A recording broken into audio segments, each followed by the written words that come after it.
The Cubs season is saved. Setup Nation, we have our two trades we've been looking for. No, it's not quite saved, but it's a step in the right direction. We got to celebrate the small wins, especially not knowing what this offseason is going to look like with Jed and the Cubs. If you are here watching live, say what's up. Tell me what you think about these two trades, one with the Guardians and one with the Angels, the Angels. Looking forward to breaking this down, getting some reaction. I want to, the reason I do lives as well is not because I just want you to see me talk live. I want you to actually engage with me. Let me know. Patrick, is that Patrick Wisdom? Do you like being DFA'd? Is that what it is? No, of course. I'm actually going to miss Patrick Wisdom if he doesn't come back with the Cubs. I do see someone wanting to take him on. He's got a lot of opportunities to be a big bat off the bench. But hey, here's the deal. And what's up to the 16 live? Love to see more people join here. Tell your friends, tell your family. Make sure you're subscribed if you're not already subscribed. Make sure you like this video. Click that like. I'm trying to figure out. Yeah, I can share my screen. How about that? I'm excited about that. I'm on the actual YouTube live. I usually use my streaming service, but I'm on YouTube live, so that's new for me. I'm gonna share my screen here in a little bit. We're gonna talk about these moves, but let's just give you a breakdown of the two moves. First of all, the first one of the day that happened earlier this morning was the Cubs and Guardians, and the Cubs get Eli Morgan, a right-handed relief pitcher, and the Guardians get Alfonso Rosario. And I hope I'm not saying his or butchering his name. Then the Cubs, in response to that, because they had to make room for Eli Morgan, they DFA'd Patrick Wisdom. And then later in the day, the Angels sent over Matt, and I should have looked up the pronunciation. I apologize if I'm butchering his name too. Matt Tice is what I'm assuming that is, Thaiss. If you know how to pronounce that, put it in the comments. Give me some phonetic spelling there. And the Cubs only had to give the Angels cash is what I'm seeing. And in response, they had to DFA Trey Wingenter. And none of us are probably losing any sleep over that because I think he only had a total of like 4 innings with the Cubs in 2024. Was a late season addition. Now, some notes on both of these. Let's first of all start with the Guardians, and then I'm going to go ahead and share my screen. We'll look at some stats. We'll look at some things. We'll break it down. I want to see some comments. Let's see. So from Patrick, who did they get for Tice? Yeah, we just identified that. I will miss all the K's from Wisdom, says Kim. Yeah, no kidding. P. Wizzy will be missed, says Patrick. And then R.I.P. Schwisdom, says Jackson Lepowski. What's up? Lepkowski. Sorry. Jackson, I know you just emailed me too, so good to see you here. Thice. Okay. Thice says All-Star. All right, we'll go with that. Matt Thice. Eli Morgan, soft contact and a few walks. Yes. Looking at all the stats, I do like what I see from Eli Morgan. Let's talk about some notes, though, before I share my screen here. Morgan only going to make $1 million in arbitration. That's what is predicted. So that's a good cost-effective situation there. Just what Jed likes, right? Just like what us as Cubs fans know to expect from Jed. And he had some injuries in 2024. So he only got 42 innings, 32 games, but he performed incredible in those games. 1.93 ERA. Take that all day long. And he actually had 6 playoff appearances, only allowed 1 run in 6 playoff appearances. So you like that. You like the playoff experience. Do you look at this guy and you say, hey, he's a back end of the bullpen guy? I could see him being like a 7th inning guy based on what I'm seeing here. Maybe 6th inning if they can bolster it a little bit more. Maybe you get guys like Ben Brown and Cade Horton in the bullpen healthy. That could be the potential for seeing this guy be probably like a 7th. If he's a 8th inning guy, we're in trouble, right? Morgan is not currently injured. He pitched in 6 games in the playoffs, from what I understand, Patrick. Now, Alfonso Rosario, number 21 overall, according to MLB Pipeline on the Cubs' top 30 prospects. You might say, well, wow, we gave up a top 30 guy for this. Well, he's low A. So a lot could happen. Either the Guardians say like, hey, we love this guy's power because apparently he has sick power. 16 home runs in 109 games this last year. Now you say that's not a lot. Well, at Myrtle Beach, it's really tough to hit a home run. It's really tough to hit a home run at Myrtle Beach. Wind is always blowing in, thick, dense air.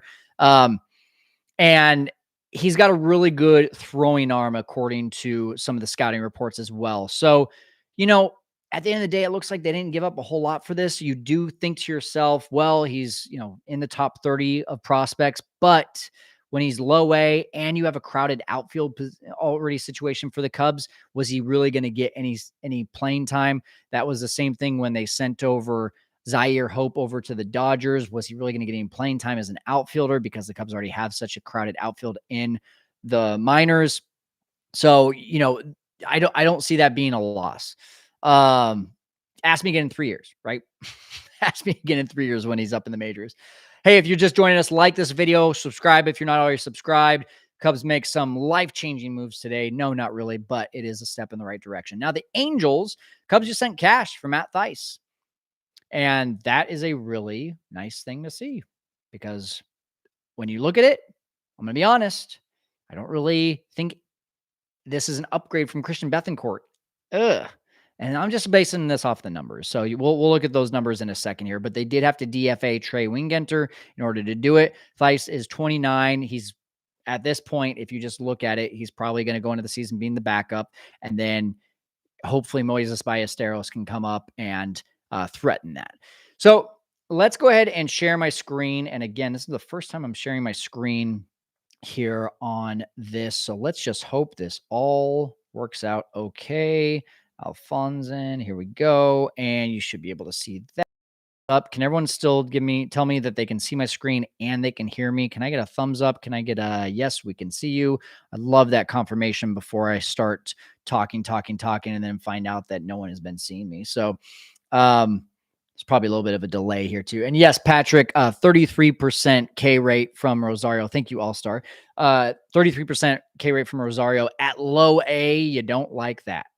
You don't like that. So that's why it's also, hey, you're not missing out too much. So here is that. Let's actually start with the first trade. Eli Morgan. Here is Eli Morgan. And can we close these things? I think we can close these. I want to get rid of the noise. There we go. Closing you out, talking man. All right. In his 4-year career, he's got a 3.97 ERA. He has pitched a total of 265 innings, struck out 262. So basically 1 strikeout per inning, 9 strikeouts per 9. Now, in 22 and 21, he only started, and it didn't go well. 5.34 ERA. Then they pretty much just said, hey, you're a reliever. He had 1 start in 2022, and then the rest have been relief appearances. Had a pretty solid 2022 full season, 66 and 2/3 innings. He struck out just over 1 batter per inning at a 9.7 strikeout rate, 9.7 strikeouts per 9 innings. He gave up 10 home runs in 66 innings, that's not great, right? That's a little bit of the home run bug. But in the last 2 years, home runs have gone down slightly, including this last year where, as someone already said earlier, soft contact, right? This year, it looked like he really eased off of the strikeout game and went more towards soft contact. Only 4 home runs in 42 innings. So now you're only giving up a home run every 10 innings versus before it was a home run every 6-ish innings, 6 to 7 innings. But the strikeouts went down 7.3. And then the walks per 9 inning also went down compared to the last year. So 2.4 walks per 9 innings. If you want to think about that, how does that compare to other pitchers on the Cubs? Well, Porter Hodge walks about 3 batters per every 9 innings. It ticked up a little bit towards the end of the season, but most of what we saw from Porter Hodge was about 3 walks per 9 innings. So this guy is walking less than that, 2.5 per 9 innings. So it's still not ideal, but as a bullpen guy, that's a little bit better than most these days. So I like this. Tell me what you think. What do you think of this signing? Are you about it? Are you over the moon about it?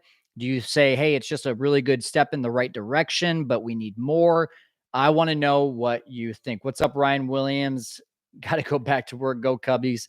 Thanks for jumping in, brother. Was just texting with Ryan. Ryan's a good friend of mine. Was just texting with him today. He says, we got to get some stuff going. And this was one of those that we were talking about, this trade here, that it feels like a step in the right direction. I'm not over the moon excited about it. I'm not like, hey, this is going to change the whole picture of the bullpen. This is just really it's a solid, good word there, Patrick. It's an upgrade in my book. It is a solid upgrade when you can have a guy like this who maybe is going to be a solid sixth, seventh inning guy. He's just like what you like from Jed. What you see from Jed is that you know, to contact, which I don't really like. I still would like to see. Oops, let's look at it here. I don't even know what his stuff looks like. Let's go Eli Morgan Statcast, Baseball Savant. I mean, Baseball Savant. Let's see what the stuff looks like. We can even maybe watch a little bit of highlights too if we get a chance. But I do want to get into the other trade as well. So his stuff, as this loads here, here we go. Yeah, I mean, I'm kind of thinking, like Hector Neris or Mark Leiter Jr., right? Like we got rid of Mark Leiter Jr. and then we got him back in a different trade. And that's I guess the best way to look at this. In 2024, his fastball was 92.2. And then that was what he was throwing 40% of the time. His slider, he throws 36% of the time. Change up 23% of the time. Looks like he switched that up. Looks like he started using more slider in 2024 because 23 only threw it 25% of the time. So 11% more usage in 2024 versus 2023. So that is interesting to see. And let me make sure my screen is still, yeah, you guys are still seeing this. So, looks like he's going to be that soft tossing righty, but is going to rely on a lot of soft contact. And again, right, he didn't get a ton of innings, so he's going to show up a little bit as a non-qualifier per se in a lot of these categories, but you can see he gets a lot of chase. So that's good to see. Unless I think these are, let's go to 23 and see really quick. Yeah, so he does get a lot of chase. So that is a good thing to see. This guy, let's go back to 24 now. In 24, a lot of chase, very low average exit velocity. So, I mean, you're seeing that's potentially like 97, 98th percentile there in exit velocity. Doesn't get a lot of strikeouts. He's in the upper echelon for walk rate. So that's good, 6.6. Barrel rate, hard hit rate, he's up there. These are all great things to see. The fastball velocity is the only thing that's down. And if you see red, but blue on the fastball velocity, you're okay with it. If you see the opposite, you see red on the fastball, but blue on everything else, I'm not okay with that. So these are all great things to see. I'm excited about him. This right here actually gets me more excited. This was the first I've opened this up. I think I'm more excited about this guy based on this. And the numbers are great. 193 ERA last year, 401 the year before. But as you can see, he made some changes in his usage, and that's going to pay off probably. Now, let's go over to who was traded for him, and that was Rosario.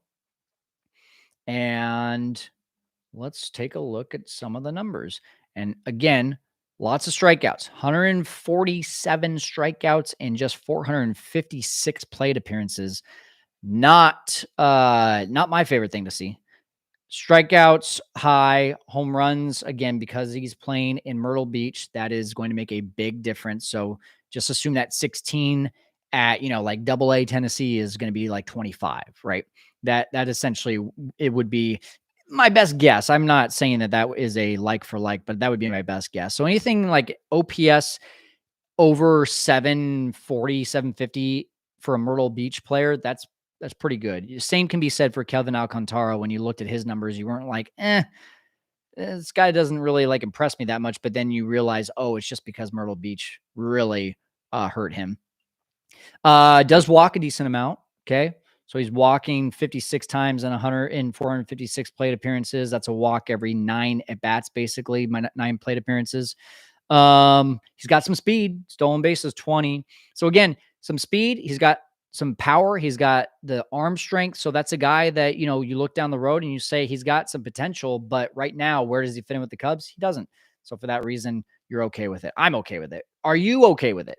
That's the big question. Are you okay with getting rid of the number 21 prospect who is a low A player? Let me know in the comments. Let's go back to the comments here and just see what people are saying for a second.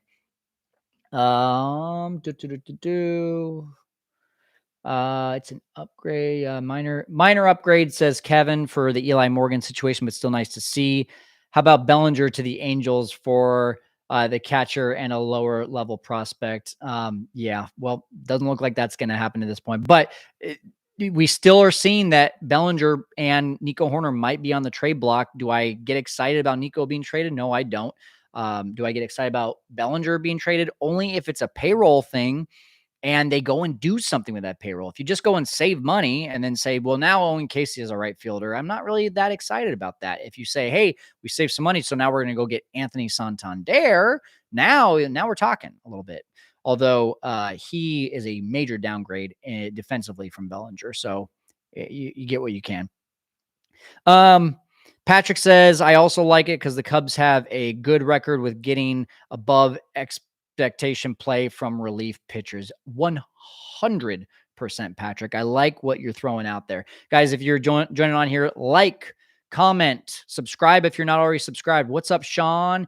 Eli has 2 more years of arbitration for us after this season. I think getting him with Zombro, yes, will be helpful, not just for Eli, but all our pitching staff and bullpen with these low cost moves. Zombro, of course, is the new, what's the title? Head of pitching development, strength training, whatever the complicated title is, but that was an exciting one from what I'm hearing around the league. Lance Brzezowski knows a lot about those guys and he's excited. So I'm excited. Sean also says it could help us get a decent player in free agency to help bolster the team. Yeah. So those are good things. These are all good things about this trade. I'm liking it. Now, Matt Tice, on the other hand, Matt Tice, to me, I look at this and I just wonder why not just stick with Christian Bethancourt? And you'll see what I mean here in a second. And let's just, in fact, let me just do this for you, just so you can see both of them combined.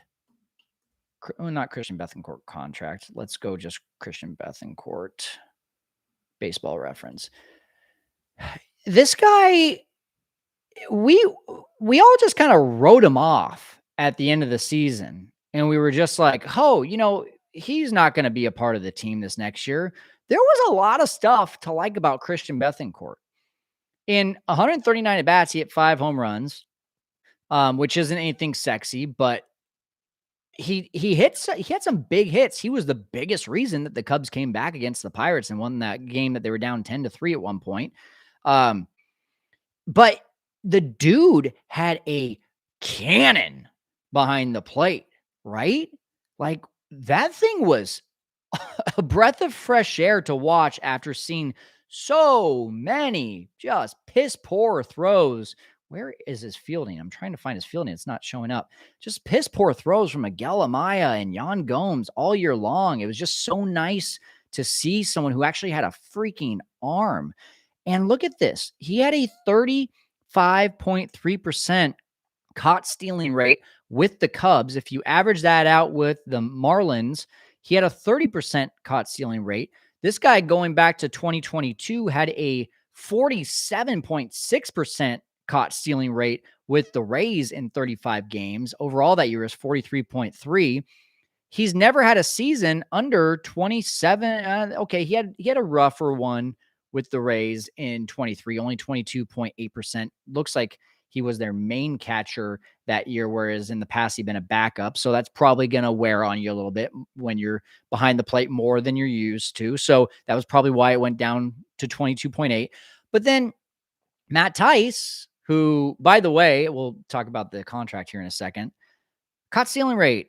Yeah, in 2022, it was good, but it was such a small sample size, 14 games. Really, this year and last year is only true sample size. In 82 games last year in 2023, 17.1. That's not good. And 2024 went down 14.8. That's not good. And then his framing, if we look at where was it? No, I actually closed that.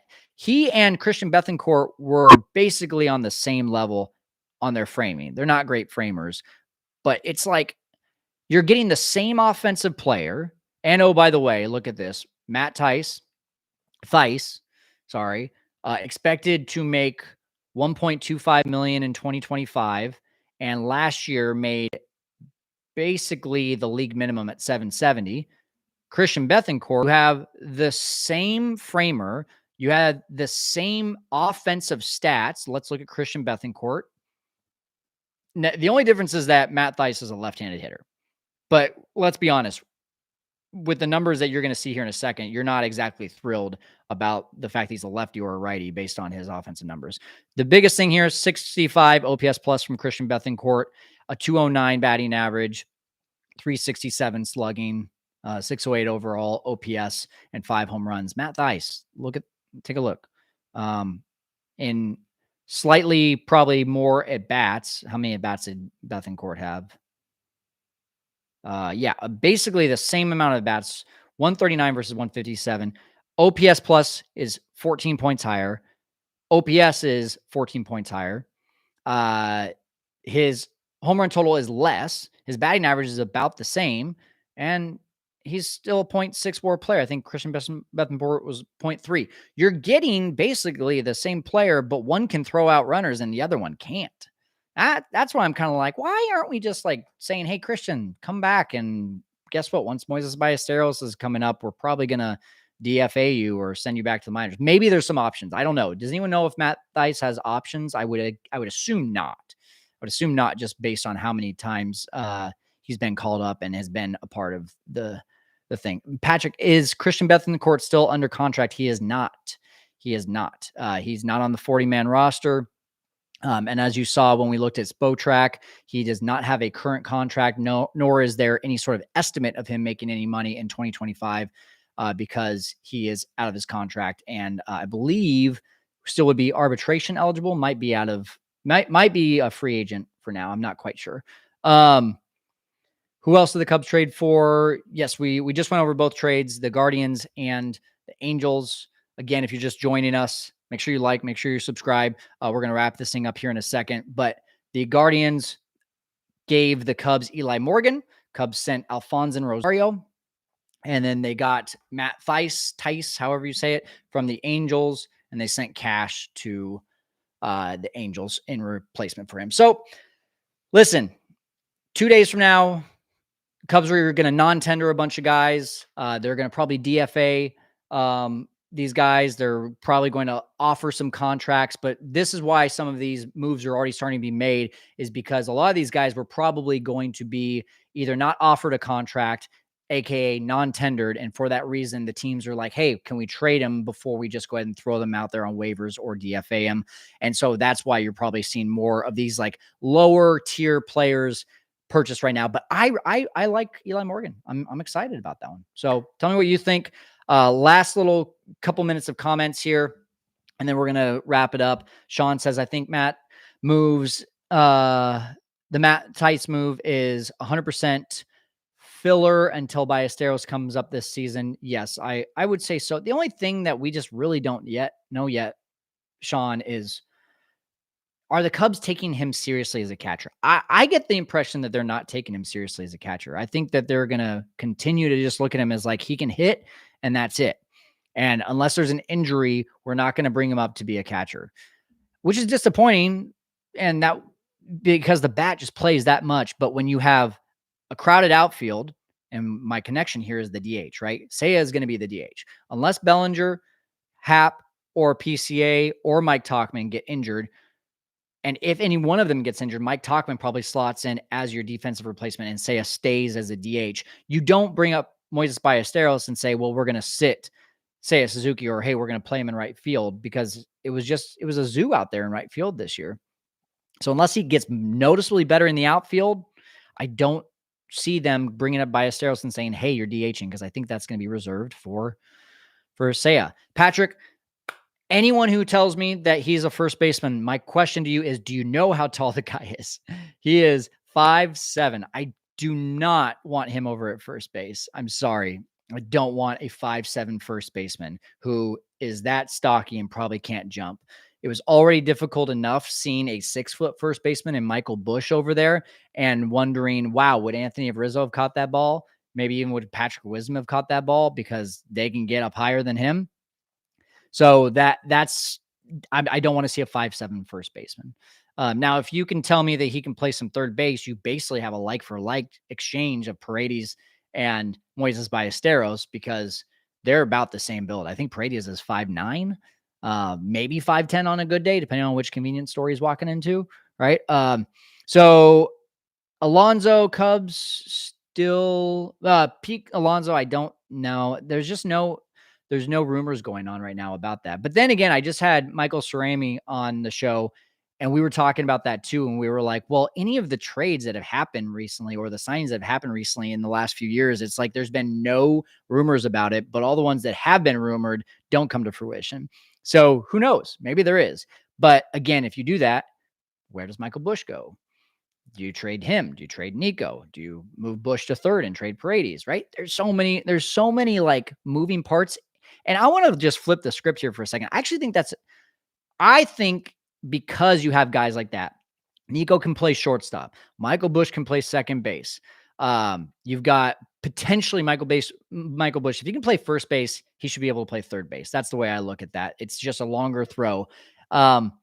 You've got Seiya that can play right field. You got Mike Tauchman that can also play right, center, and left. You have a lot of flexibility. So the fact that like we do look at it as a locked in lineup right now, but also there's a lot of flexibility from a positional standpoint. The only reason I don't want them to play that game is because you don't have a star bat. If you go out and you do that, let's hypothetically say that they trade Nico.